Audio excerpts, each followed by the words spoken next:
A família do meu genro empurrou minha filha dentro do lago congelado.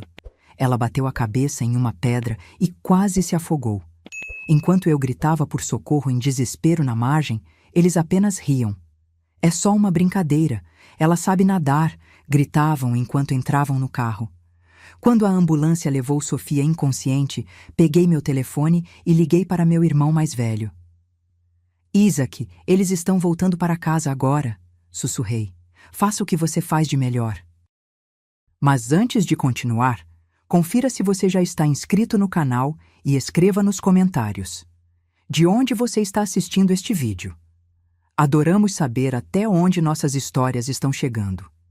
O dia havia começado como qualquer outro sábado de inverno na casa de campo dos Mendonça. O lago congelado brilhava sob o sol fraco, como um espelho quebrado refletindo um céu cinzento. O ar estava carregado com o cheiro de pinheiros e da fumaça que saía da lareira da casa principal. Sentei-me na varanda, afastada da mesa onde minha filha Sofia servia drinks para o marido, Eduardo, e o sogro, Ricardo Mendonça. Observava seus movimentos nervosos, o jeito como ela forçava sorrisos às piadas sem graça que eles faziam. 28 anos, e minha filha ainda agia como uma criança desesperada por aprovação. Meu coração doía ao ver aquilo. A propriedade dos Mendonça era impressionante, não posso negar. Uma mansão de madeira escura com enormes janelas que davam para o lago, jardins impecáveis onde nenhuma folha tinha permissão de cair fora do lugar. Tudo ali gritava dinheiro e poder, mas não havia calor. Como o sol daquela tarde, brilhava, mas não aquecia. Só vim porque Sofia insistiu. "Mãe, por favor, é importante para Eduardo que a família esteja reunida." Mas olhando para o rosto satisfeito de Ricardo e para o sorriso cada vez mais embriagado de Eduardo, tudo o que via eram predadores se divertindo. O álcool fluía livremente. A cada gole, Eduardo e Ricardo ficavam mais barulhentos, mais arrogantes, como se o uísque alimentasse não apenas sua embriaguez, mas também uma sensação de impunidade absoluta. Minha filha era apenas mais um objeto bonito na coleção deles. "Por que a Sofiazinha está toda agasalhada?" trovejou Ricardo, apontando para o casaco pesado que minha filha usava. O dia estava gelado, com um vento cortante vindo do lago. "Está frio, Sr. Ricardo", respondeu Sofia timidamente, puxando as mangas do casaco para baixo. "Frio?" zombou Eduardo, imitando o pai. "Na minha época, as mulheres nadavam no gelo e não reclamavam. Essa geração é muito frágil." Algo na forma como eles trocaram olhares fez meu estômago revirar. Era um olhar conspiratório, o tipo que precede algo ruim. "Deixem-na em paz", falei, minha voz soando estranha no silêncio que se seguiu. Eduardo virou-se para mim, os olhos brilhando com malícia. "Dona Luísa, não se preocupe. Estamos apenas nos divertindo, não é, querida?" Sofia assentiu, forçando outro sorriso, mas não estava tudo bem. Nunca esteve. "Vamos testar se você é durona mesmo", declarou Ricardo de repente levantando-se. "Eduardo, me ajude. Vamos levar a Sofia para um mergulho refrescante." "O que vocês estão fazendo?" Levantei-me de um salto, o coração acelerado. "Ricardo, pare com isso. Não tem graça." Eles não me ouviram. Agarraram Sofia pelos braços. Ela ofegou de surpresa, mais em choque do que em medo. No início, ainda achava que era brincadeira. "Eduardo, não! Sogro, me soltem!" Ela gaguejou tentando se afastar, mas seu riso nervoso apenas os encorajava. Arrastaram-na pelo gramado em direção ao pier de madeira. Corri atrás deles, gritando: "Parem agora! Vocês estão bêbados!" Eles me ignoraram completamente. Para eles, eu era apenas ar, um incômodo sem importância. Levaram Sofia até a ponta do pier, que se estendia sobre a água escura e parcialmente congelada. "Vamos lá, princesinha da cidade, mostre o que você tem", provocou Eduardo. "Não, por favor, não façam isso." O tom de Sofia mudou. Finalmente, ela entendeu que não era uma brincadeira. Corri em direção a eles, tentando puxar Eduardo para longe, mas ele me empurrou com força, quase me derrubando. Naquele instante, com uma última risada arrogante, eles a empurraram. Tudo aconteceu em segundos. O corpo de Sofia, pesado com as roupas, desapareceu sob a superfície com um som abafado. Apenas algumas bolhas subiram no lugar onde ela havia caído. Silêncio. 1, 2, 3 segundos. Um silêncio que rugiu mais alto em meus ouvidos do que qualquer grito. Então, eles caíram na gargalhada, como se tivessem assistido à melhor comédia do mundo. Isso vai acordá-la, disse Ricardo secando lágrimas de riso, mas Sofia não reapareceu. Fiquei paralisada, olhando fixamente para a água escura. Finalmente, ela emergiu por um breve momento. Seu rosto estava pálido, contorcido. Um fio de sangue escorria de sua têmpora, escuro contra a pele molhada. Seus olhos estavam vazios, desfocados. Ela não gritou, não lutou. Apenas olhou para o nada antes de afundar novamente. Foi então que gritei. Um grito animalesco que rasgou minha garganta. Socorro! Ela bateu a cabeça! Está se afogando! Ricardo e Eduardo permaneceram imóveis na margem. Ah, vamos lá, dona Luísa. Eduardo fez um gesto de descaso. Para com o drama. Ela sabe nadar. Chega dessa histeria, acrescentou Ricardo, dirigindo-se ao seu SUV preto. Ela vai sair sozinha. Um pouco de água fria não vai matar ninguém. Eles caminharam tranquilamente até o carro, enquanto eu gritava, incrédula. Aonde vocês vão? Voltem, ela está morrendo. A porta do carro bateu. O motor rugiu. Eduardo abaixou a janela e, ainda sorrindo, gritou. Não estrague nossa noite, sogra. Nos vemos em casa. E partiram, deixando apenas o som das pedras sob os pneus, o zumbido distante do motor, e depois o silêncio, quebrado apenas pelo som da água batendo no pier e meu grito desesperado que morria no ar frio da noite. Olhei para a água e o grito congelou na minha garganta. O mundo se reduziu àquele ponto escuro na superfície do lago e às ondulações que se espalhavam. O pânico deu lugar a um vazio estranho e sobrenatural. Nesse vazio, ouvi o som distante de um motor. Virei a cabeça. A uns 100 metros da margem, um pequeno barco se movia lentamente. Um homem com uma jaqueta desbotada estava ali. Um pescador. Não gritei mais. Não tinha voz. Simplesmente levantei o braço e apontei para onde Sofia havia desaparecido. O homem pareceu confuso a princípio, mas logo deve ter notado algo no meu gesto, na minha imobilidade, que comunicou mais do que qualquer grito poderia. Ele virou o barco bruscamente. O motor rugiu e o barco disparou em direção ao pier, deixando um rastro de espuma para trás. Em menos de 1 minuto ele estava ali. O que aconteceu? Gritou. Seu rosto, marcado pelo tempo, estava sério e alerta. Não consegui responder. Apenas apontei para a água novamente. Alguém caiu? Perguntou ele rapidamente. Finalmente consegui assentir. Ele não fez mais perguntas. Desligou o motor, pegou um gancho longo e começou a sondar as águas escuras.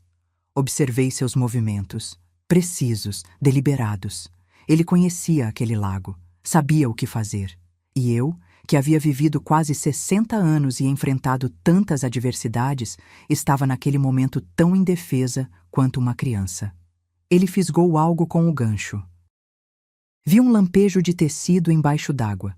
O homem se debruçou sobre a borda, arriscando cair, e puxou com um esforço imenso. Enquanto trazia Sofia para dentro do barco, vi seu rosto azulado, sem vida. Naquele momento, algo se quebrou dentro de mim. Não foi como gelo derretendo, foi como gelo se estilhaçando em 1000 pedaços afiados. Peguei meu celular. Meus dedos não obedeciam, mas os forcei a discar 192. Emergência. Ambulância. Falei de maneira clara e calma com o atendente, dando o endereço da casa de campo e instruções para chegar ao lago. Minha voz soava estranha, mecânica. Eu não estava chorando. Enquanto o pescador fazia ressuscitação cardiopulmonar em seu barco, eu dava instruções aos paramédicos da margem. Imagens passavam pela minha mente como um filme. Sofia, aos 5 anos, chorando com o joelho machucado nos meus braços. Na primeira série, orgulhosa com seu primeiro buquê. Na formatura, girando feliz em seu vestido simples. E no dia do casamento, olhando para Eduardo com tanta esperança que quase gritei: "Não faça isso, meu amor. Eles vão te destruir." Mas fiquei em silêncio naquele dia. Fiquei em silêncio durante todos esses anos por causa da frágil felicidade dela. Sorri para aquelas pessoas, apertei suas mãos, sentei-me à mesa deles e engoli suas piadas venenosas como um remédio amargo. Que idiota eu fui! A ambulância chegou rapidamente. Os paramédicos correram com uma maca. Cercaram Sofia, conectando-a a aparelhos e cobrindo-a com uma manta térmica. Ouvi trechos de suas conversas técnicas: pulso fraco, hipotermia grave, trauma crânioencefálico. Trabalhavam juntos, coordenados, como um único mecanismo. O pescador permaneceu por perto, amassando o boné nas mãos. Ele queria dizer algo, mas apenas olhei para ele e assenti. Ele entendeu. Virou-se silenciosamente e retornou ao seu barco. Observei a agitação dos paramédicos, as luzes piscantes da ambulância refletindo na água parada do lago. E naquele momento soube que minha antiga vida havia acabado. A vida em que eu era apenas uma mãe, apenas uma sogra, apenas uma professora primária aposentada que ninguém levava a sério. Aquela mulher morreu ali mesmo, no pier, no momento em que sua filha afundou, sendo motivo de diversão para o próprio marido. Peguei meu celular novamente. Meus dedos não tremiam mais de choque. Agora tremiam com algo diferente. Uma raiva pura e fria, alimentada por uma decisão já tomada. Procurei na minha lista de contatos e encontrei o nome: Isaac. Não ligava para esse número há mais de 8 anos, desde que meu irmão mais velho havia destruído a carreira de um político influente e fora praticamente exilado de sua profissão. Tínhamos brigado muito na época. Eu não aceitava seus métodos, sua obsessão, sua crueldade. E agora era exatamente disso que eu precisava. Apertei o botão de ligar. O telefone tocou várias vezes. Tinha certeza de que ele não atenderia ou que havia trocado de número, mas na 4ª chamada, sua voz grave respondeu: "Quem é?" Ele não reconheceu meu número. "Isaac, sou eu, Luísa." Minha voz saiu baixa, quase um sussurro. Não queria que os paramédicos me ouvissem. Aquela não era uma conversa para eles. Um silêncio pesado tomou conta da linha. Quase pude sentir seu corpo se endireitando, sua mente começando a trabalhar. Ele não perguntou o que aconteceu. Isaac nunca perdeu tempo com perguntas desnecessárias. "Estou ouvindo, irmãzinha", disse ele finalmente. Olhei para a estrada por onde o SUV dos Mendonça havia partido minutos antes. Provavelmente já estavam chegando em casa, com música alta, rindo e ansiosos por uma noite confortável. Ainda não sabiam que seu mundo confortável já estava desmoronando. "Eles estão indo para casa agora", sussurrei ao telefone. "Faça o que você faz de melhor." Não esperei resposta. Simplesmente desliguei. A decisão estava tomada. Todas as pontes estavam queimadas. As regras antigas não existiam mais. Os paramédicos fecharam as portas da ambulância. A sirene soou e o veículo acelerou, levando minha filha. Permaneci de pé na margem daquele lago escuro sob o crepúsculo que se aprofundava. E pela primeira vez em muitos anos não senti medo, mas uma calma estranha e assustadora. A calma de quem acabou de acionar um mecanismo irreversível. Chamei um táxi. Ele chegou rápido. Um carro velho que cheirava a cigarro e desodorante barato. O motorista, um senhor grisalho, olhou para mim preocupado pelo retrovisor. Eu devia estar com uma aparência terrível, minhas roupas manchadas de lama, meu rosto uma máscara cinza. Ele tentou puxar conversa, perguntando se estava tudo bem, mas permanecia em silêncio. Todas as palavras haviam ficado na margem do lago. Durante todo o trajeto até o hospital, olhei pela janela para as luzes que passavam, mas não as via. Na minha cabeça, com uma clareza fria e distante, outra cena se desenrolava. uma visão do que estaria acontecendo na casa dos Mendonça naquele exato momento. Quase podia ver o SUV preto passando pelo portão automático da mansão imponente. Ricardo saindo primeiro, com sua postura autoritária. Eduardo logo atrás, ainda sorrindo, cheio de arrogância embriagada. Entrando no hall amplo e sem vida, que cheirava a colônia cara e produtos de limpeza. Seus passos ecoando no silêncio. Não estavam preocupados. Por que estariam? Sofia era forte, saudável, sabia nadar. Tinha apenas tomado um banho gelado. Estava assustada, nada mais. E a sogra estava sempre exagerando. Imaginei Eduardo se servindo de mais um uísque, jogando gelo no copo. O gelo tilintando contra o vidro, enquanto ele e o pai mergulhavam em seu mundo onde tudo era medido por dinheiro e poder. O que acontecera uma hora antes no lago era apenas um pequeno incômodo, um interlúdio desagradável já quase esquecido. Afinal, eles estavam acima das consequências. O táxi chegou ao hospital. Paguei a corrida e entrei no pronto-socorro. O cheiro de desinfetante e sofrimento me envolveu como um cobertor pesado. Identifiquei-me no balcão. Sou a mãe de Sofia Mendonça. Ela acabou de chegar de ambulância. A recepcionista digitou algo no computador. Ela está na emergência. O médico virá falar com você assim que possível. Por favor, aguarde na sala de espera. Sentei-me numa cadeira de plástico dura. As horas se arrastaram. Pessoas choravam, crianças tossiam, enfermeiras passavam apressadas. Eu permanecia imóvel, como uma estátua. Finalmente, um médico saiu. Jovem, com olheiras profundas. Senhora Almeida? Levantei-me. Sua filha está estável, mas o quadro é grave. Concussão, hipotermia, água nos pulmões, mas ela vai sobreviver. Ela vai sobreviver. Essas palavras não me trouxeram alívio. Trouxeram certeza. A certeza de que eu estava fazendo o certo. Posso vê-la? Apenas por 5 minutos. Ela está na UTI. Segui-o por um corredor branco e estéril. Sofia estava lá, cercada por cabos e tubos, pálida e pequena numa enorme cama de hospital. Máquinas respiravam e viviam por ela. Uma bandagem envolvia sua cabeça, manchada de vermelho escuro. Olhei para ela e não senti nada, além de um peso frio. O amor não havia desaparecido. Apenas recuado, dando lugar a algo mais primitivo e poderoso. O instinto de proteger a cria a qualquer custo. Quando voltei ao corredor, uma surpresa me aguardava. Senhora Almeida? Chamou-me uma enfermeira. A senhora recebeu uma entrega. Ela apontou para um enorme arranjo de flores brancas. O aroma adocicado e sufocante enchia todo o corredor. Um envelope estava encaixado entre as flores. Sabia de quem era antes mesmo de abri-lo. Peguei o envelope. Dentro, em papel caro e texturizado, uma única frase escrita em caligrafia elaborada. Querida, não vamos deixar que o drama da sua mãe estrague nossa diversão. Li e reli.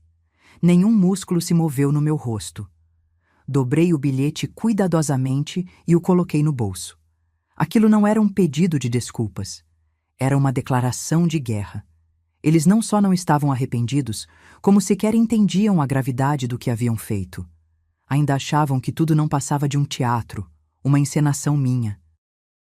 Ainda se viam como os diretores do espetáculo. Não sabiam que eu já havia mudado o roteiro. E na minha versão desta peça, eles interpretariam papéis completamente diferentes. Virei-me para a enfermeira.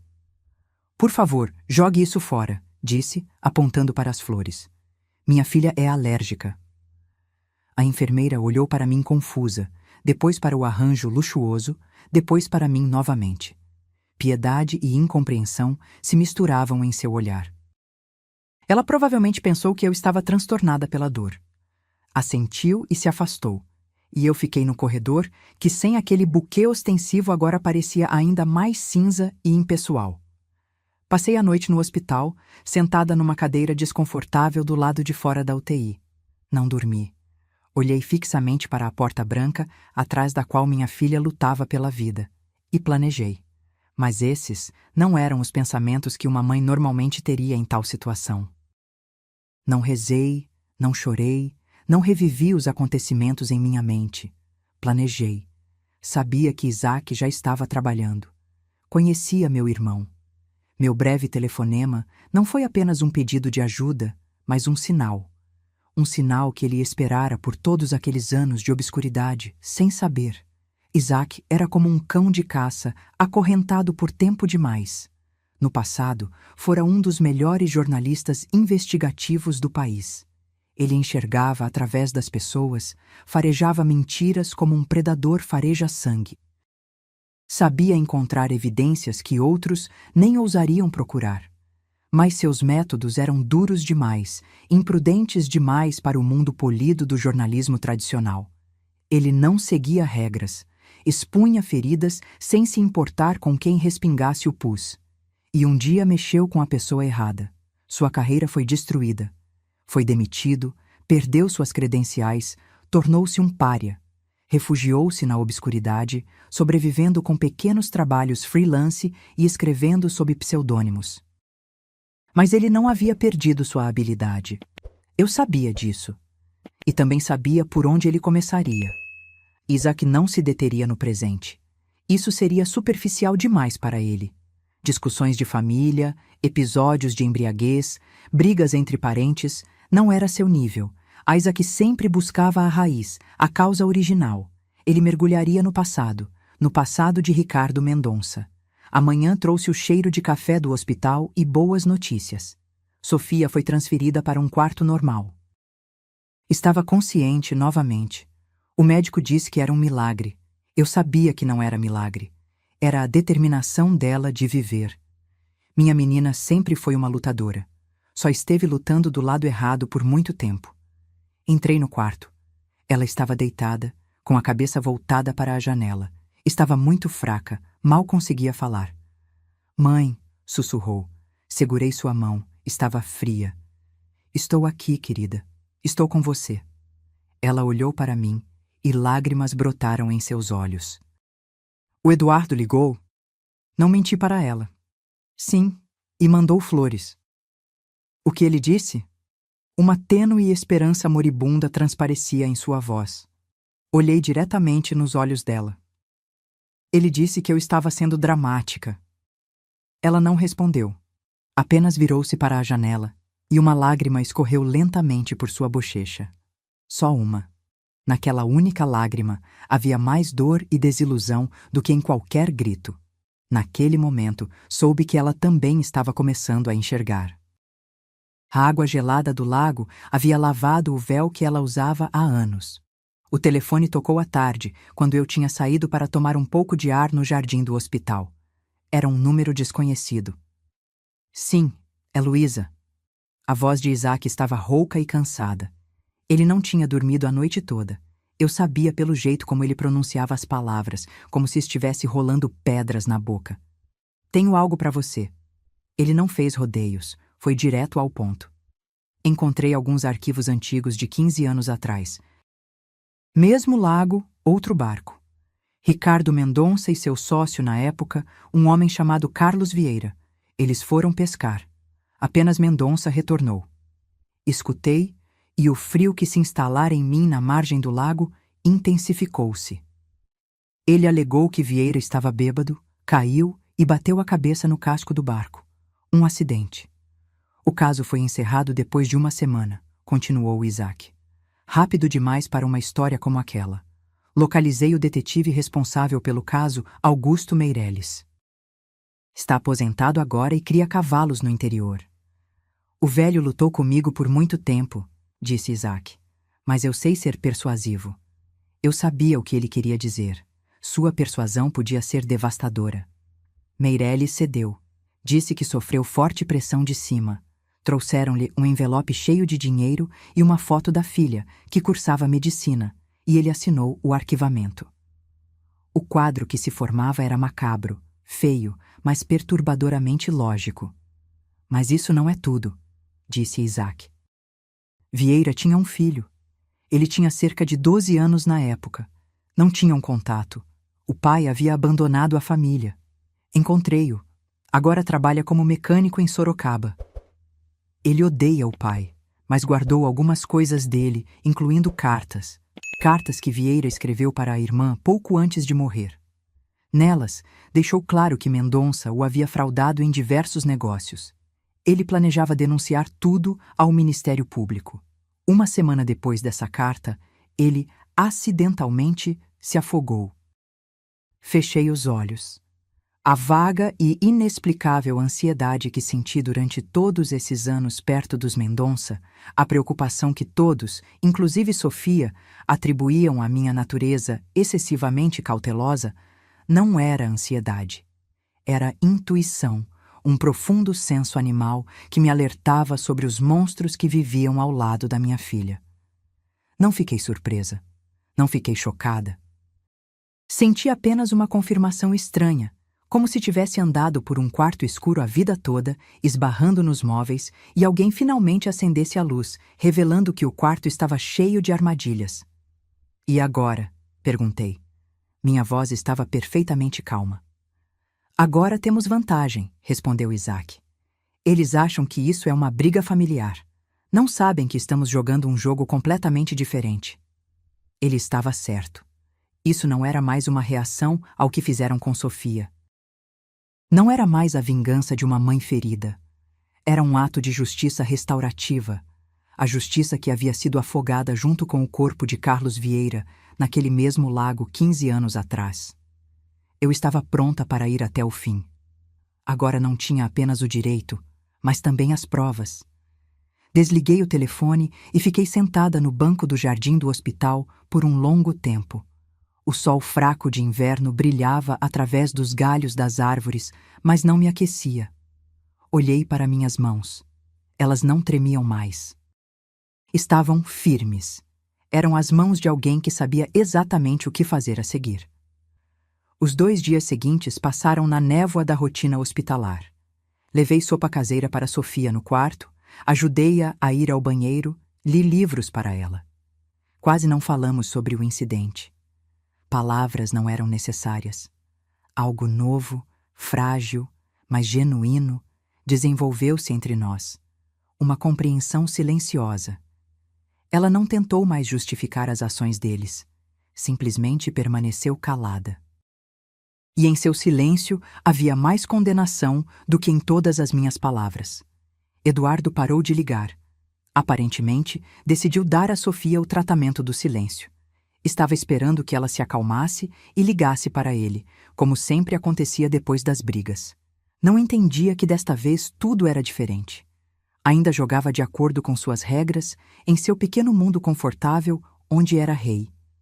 Não sabia que, lá fora, as nuvens de tempestade já estavam se formando. O clímax chegou no 3º dia. Imagino que tenha sido assim.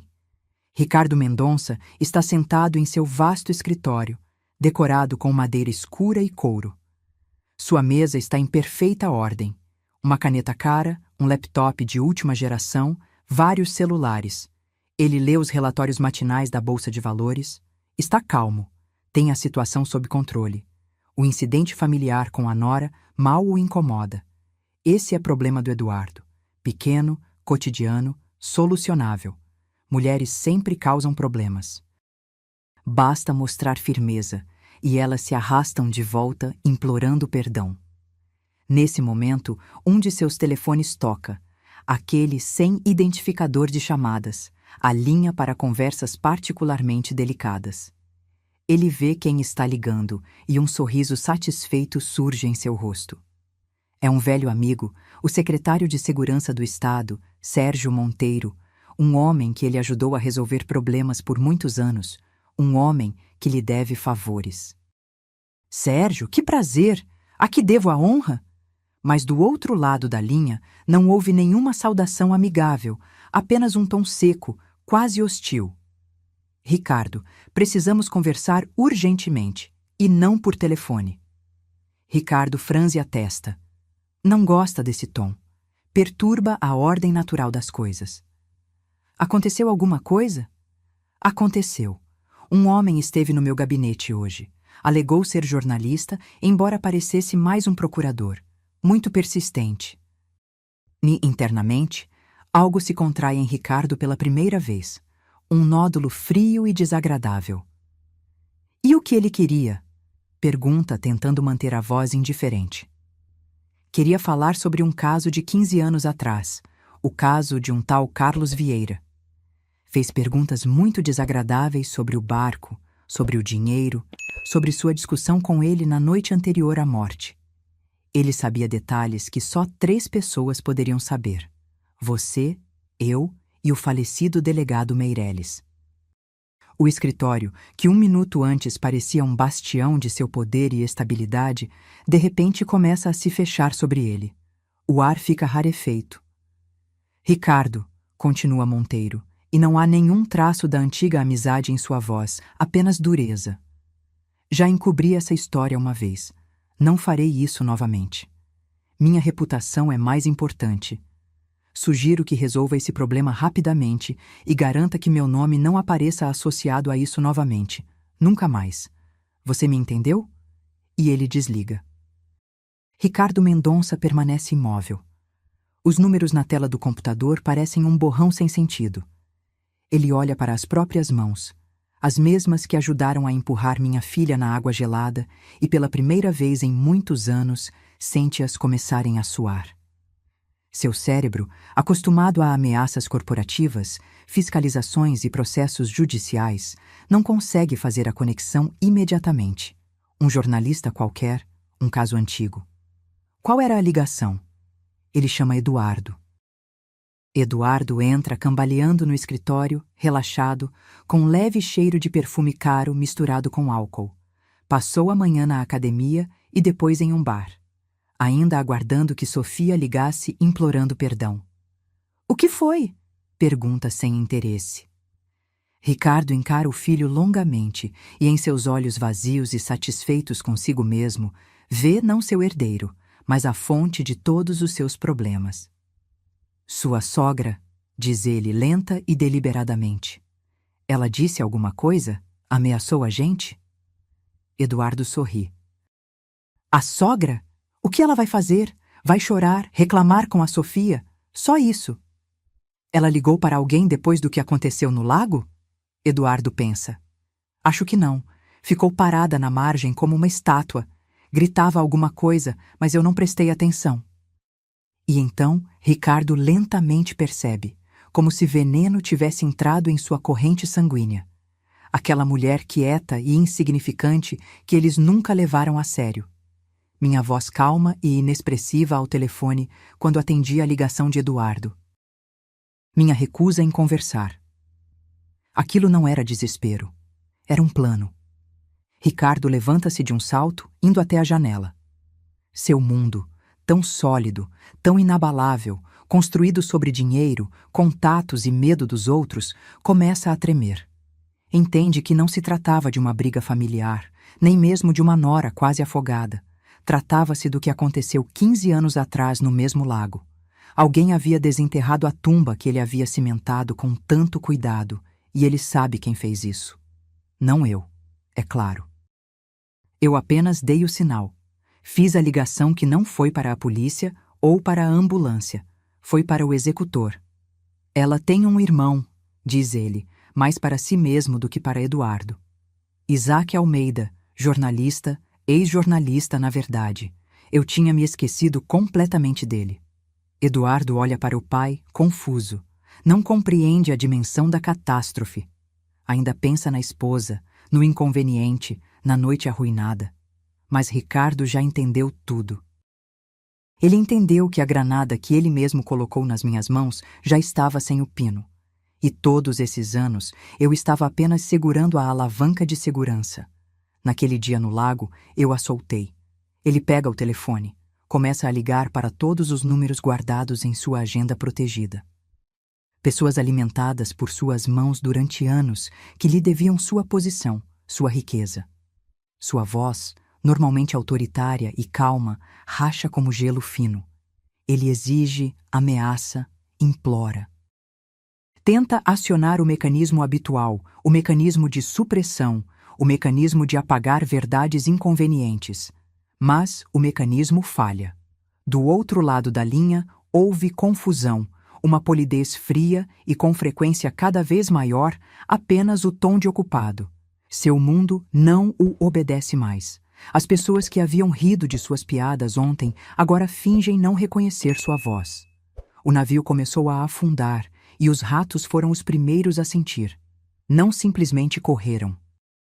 Cortaram as cordas que os prendiam a ele para que não fossem arrastados para o fundo. Eduardo fica pálido e perplexo no meio do escritório. Pela primeira vez, vê seu pai, aquele monólito inabalável, completamente fora de controle, e o medo, um medo animal genuíno, começa a invadir sua alma também. De repente, compreende que a brincadeira no lago foi mais do que uma diversão cruel. Foi o gatilho para algo aterrorizante, cuja amplitude ele ainda não consegue compreender. Eu não vi nada disso. Não precisava. Sabia que estava acontecendo. Sentia a distância, como se sente a aproximação de uma tempestade pela mudança na pressão do ar. Mas não senti satisfação. Senti apenas uma calma fria e distante. O processo havia sido iniciado e agora seguia seu curso, obedecendo às suas próprias leis implacáveis. Naquele dia, Sofia estava significativamente melhor. Já conseguia sentar-se na cama, apoiada em travesseiros. A cor havia retornado ao seu rosto. Conversamos um pouco e então ela adormeceu. Pela primeira vez em dias, foi um sono profundo e tranquilo. Saí do quarto para não perturbá-la. Não queria vagar pelos corredores sombrios do hospital e lembrei-me que no térreo havia uma biblioteca pequena, uma sala esquecida por quase todos. Eu trabalhei como professora por 35 anos, mas sempre amei bibliotecas. Aquele era um mundo que eu compreendia. Um mundo onde tudo é organizado, onde cada livro tem seu lugar, onde o silêncio reina. Encontrei-a facilmente. Uma porta com uma placa desbotada. Biblioteca. Entrei. A sala era pequena, empoeirada, com um teto alto. Cheirava a papel velho e esquecimento. Prateleiras cheias de livros cobriam as paredes. Sobre uma mesa grande no centro, pilhas de volumes estavam amontoadas. Livros que alguém havia consultado em algum momento, mas nunca devolvido ao seu devido lugar. O caos se instalou e comecei a trabalhar. Não porque alguém tivesse me pedido, mas porque precisava. Era a única coisa que podia fazer naquele momento para preservar meu equilíbrio mental. Comecei a organizar os livros sobre a mesa. Peguei cada um, limpei a poeira da capa, verifiquei a classificação na lombada e encontrei seu lugar na estante. Um volume gasto de Gabriel Garcia Marques. Coloquei-o entre Isabel Allende e Jorge Amado, literatura latino-americana. Um guia médico antigo. Deveria estar na prateleira superior, na seção de referências técnicas. Um romance policial de Agatha Christie. Foi para a estante de ficção estrangeira. Meus movimentos eram lentos, metódicos, quase rituais. Não pensei nos Mendonça nem em Isaac, nem mesmo em Sofia. Pensei apenas nos livros, no fato de que tudo neste mundo deve ter seu lugar, que uma ordem, uma vez perturbada, deve ser restaurada. Trabalhei, e o caos na pequena biblioteca do hospital gradualmente desapareceu. A mesa ficou mais limpa, as prateleiras foram preenchidas em ordem alfabética e temática rigorosa. Eu estava restaurando a harmonia naquele pequeno espaço fechado, e essa simples atividade me trouxe paz. Era a criação, um contraponto à destruição que eu havia desencadeado. Finalmente, meu telefone tocou. Era Isaac. Apoiei o telefone entre a orelha e o ombro e continuei organizando os livros. Ele está correndo como um animal enjaulado, disse Isaac sem preâmbulos. Sua voz estava calma, mas eu ouvia nela notas de satisfação predatória. Está ligando para todo mundo, tentando pressionar, comprar, intimidar, mas é tarde demais. A informação vazou. Seus velhos amigos estão evitando-o como um leproso. Ele se tornou tóxico. Ótimo, disse eu, colocando um grosso volume de biografias no lugar.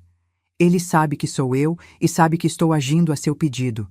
Vai tentar reagir, provavelmente com força. Mandará seus capangas. Só queria que você soubesse. Eu sei, respondi. Tenha cuidado. Não se preocupe comigo, irmãzinha. Ele riu. Faz muito tempo que não vivo no endereço em que estou registrado. Estou seguro, mas você vai precisar de um bom advogado em breve, embora eu tema que nem isso vá ajudá-lo. Nos despedimos. Guardei o celular no bolso e peguei o próximo livro. Era um livro infantil de contos de fadas, com ilustrações vívidas. Passei a mão pela capa colorida. Não temia por Isaac. Ele estava em seu elemento. Eu não sentia ódio pelos Mendonça. Para mim, eles não eram mais pessoas, mas objetos, peças em um tabuleiro que eu mesma havia organizado para um xeque-mate inevitável. Eu não precisava ver seu pânico. Não precisava ouvir suas vozes angustiadas. Sua agonia não me interessava. Naquele momento, naquela biblioteca silenciosa e empoeirada, eu estava absolutamente calma. Estava simplesmente restaurando a ordem na biblioteca, na minha vida e no mundo da minha filha. Sabia que em breve o último livro encontraria seu lugar na estante e então o silêncio se instalaria.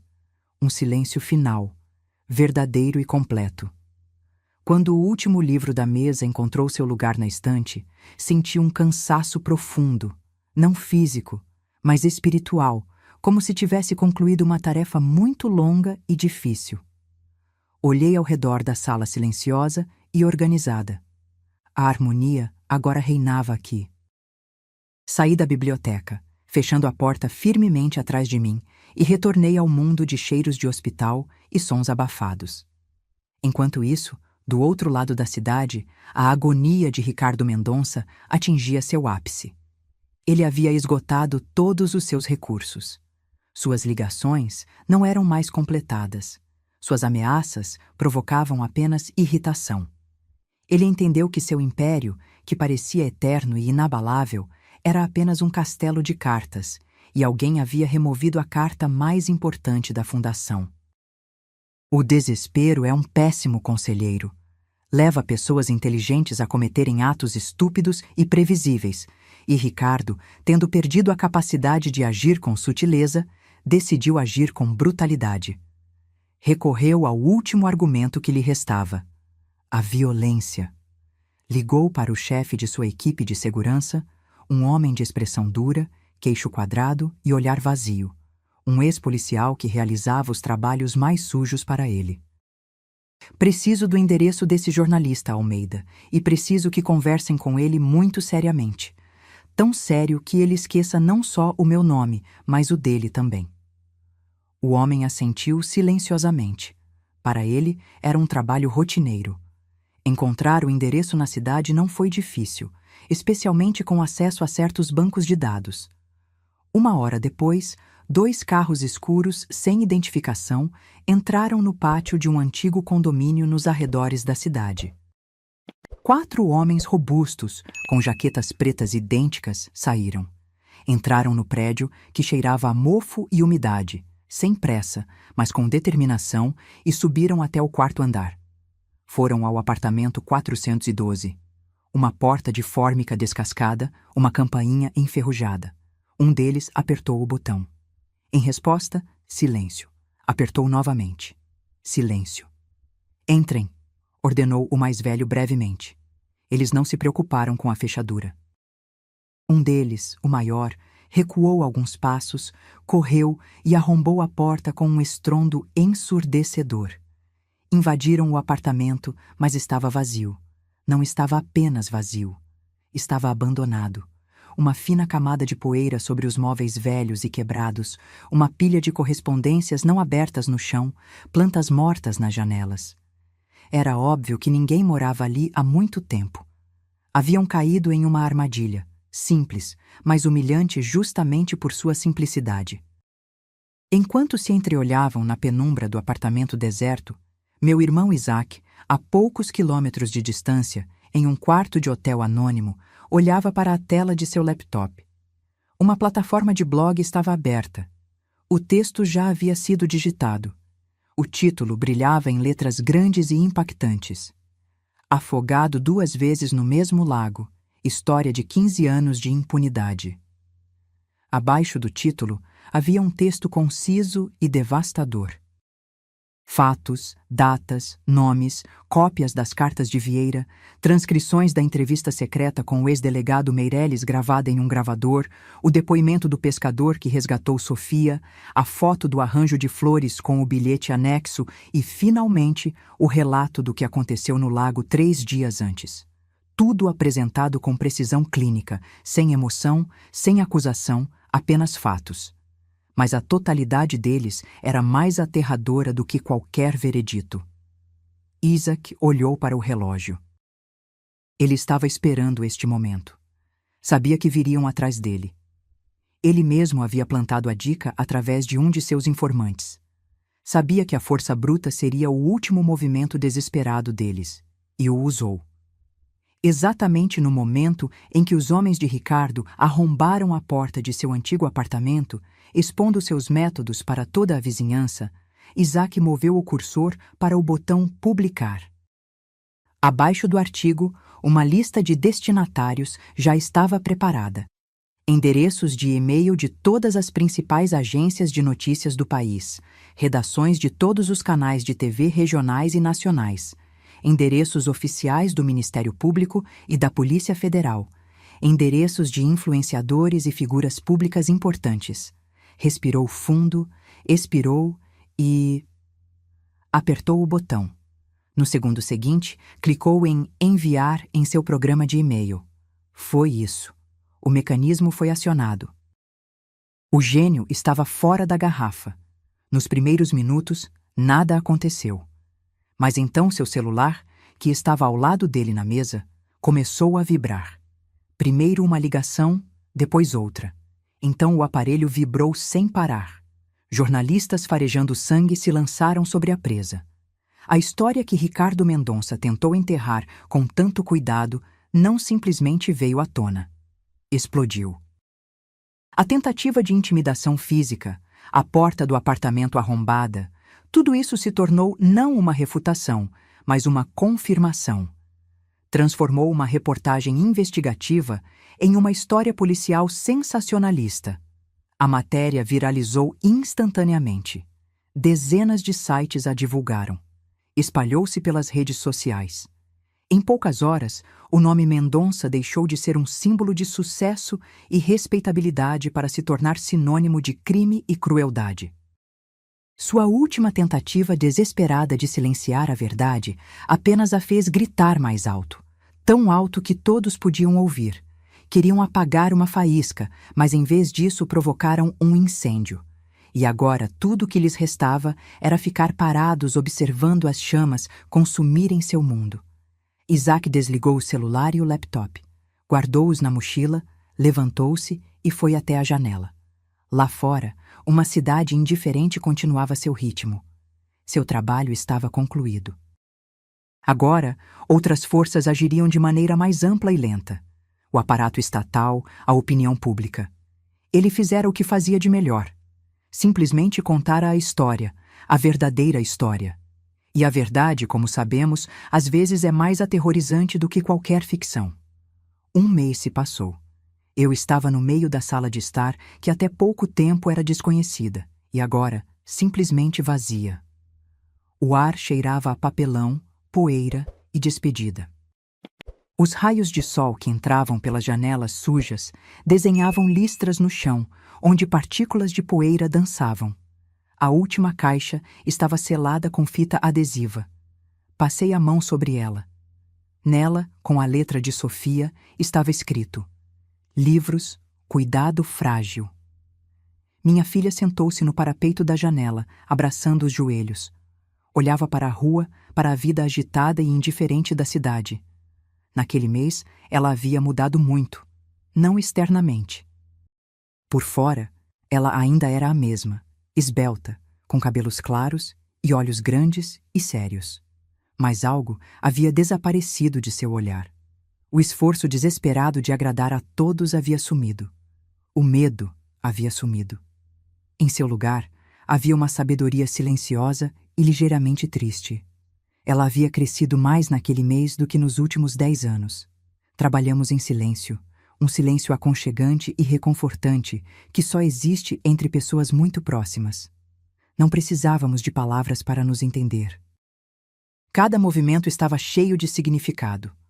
Ali, embrulhei cuidadosamente sua xícara favorita, e ela assentiu, agradecida. Ali, ela encontrou uma foto antiga nossa no parque, e um leve sorriso surgiu em seus lábios. Não estávamos apenas empacotando coisas. Estávamos limpando os escombros de sua vida passada, separando cuidadosamente o que valia a pena manter do que precisava ser deixado para trás. Naquele mês, o mundo ao nosso redor virou de cabeça para baixo. A história publicada por Isaac teve o efeito de uma bomba. Um processo criminal foi aberto. Primeiro pela tentativa de homicídio de Sofia.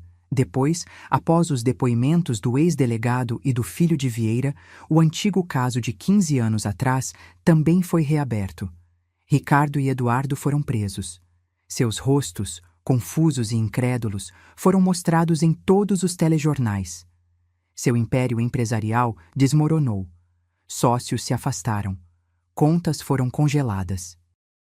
Seu mundo construído sobre medo e dinheiro virou pó. Não acompanhamos de perto.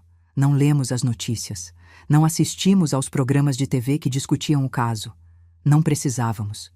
Nossa guerra terminou no dia em que Isaac apertou o botão publicar. Todo o resto foi apenas consequência. Estávamos interessadas apenas em nossa própria vida, pequena e tranquila. Sofia pediu o divórcio. Foi uma decisão tomada com firmeza, calma, sem lágrimas ou histeria. Eduardo tentou escrever longas cartas para ela da prisão, cheias de remorso e declarações de amor. De repente, lembrou-se do quanto a amava, do quanto precisava dela. Sofia leu essas cartas e, silenciosamente, rasgou-as em pequenos pedaços. Ela não acreditava mais em palavras. A água gelada do lago a ensinou a acreditar apenas em ações. E agora, a última caixa estava fechada. O capítulo daquela vida estava encerrado. Sofia desceu do parapeito da janela e veio até mim. Olhou ao redor, para as paredes vazias, para o chão nu. Nada mais a conectava àquele lugar. "Para onde vamos agora?" perguntou. Sua voz era baixa, um pouco incerta, como a de alguém que vagou no escuro por muito tempo e de repente saiu para a luz. Tirei as chaves do bolso em silêncio. Chaves antigas e familiares, com um pequeno pingente em forma de livro que ela me deu há muitos anos. "Comprei de volta nosso antigo apartamento", disse simplesmente. "O apartamento de 2 quartos perto da escola onde eu dava aula, lembra?" Ela olhou para mim e seus olhos se arregalaram. Surpresa os percorreu, depois uma alegria silenciosa e calorosa. O apartamento pequeno, de 2 cômodos no velho prédio de tijolos, com piso de madeira que rangia, teto alto, a grande janela do quarto dela com vista para um jardim tranquilo. Aquele era o lugar onde ela cresceu, o lugar onde tínhamos sido felizes. Eu o vendi quando Sofia se casou para ajudá-los com a entrada desta casa grande e vazia. Arrependi-me todos esses anos. E agora eu tinha nosso lar de volta. Coloquei as chaves na palma da mão dela. "Precisamos reformar, mas as paredes estão firmes, assim como nossas histórias. Acho que temos uma história inacabada. É hora de escrever o final." Ela apertou as chaves na mão e, pela primeira vez em muito tempo, vi um sorriso genuíno em seu rosto. Não um sorriso forçado ou nervoso, mas verdadeiro. Dela. "Sim, mãe", disse ela. "Está na hora." Saímos do apartamento sem olhar para trás. Fechei a porta e deixei a chave na fechadura. Não precisávamos mais dela. Descemos as escadas. Lá fora, um caminhão de mudança nos esperava. Sentei-me ao volante.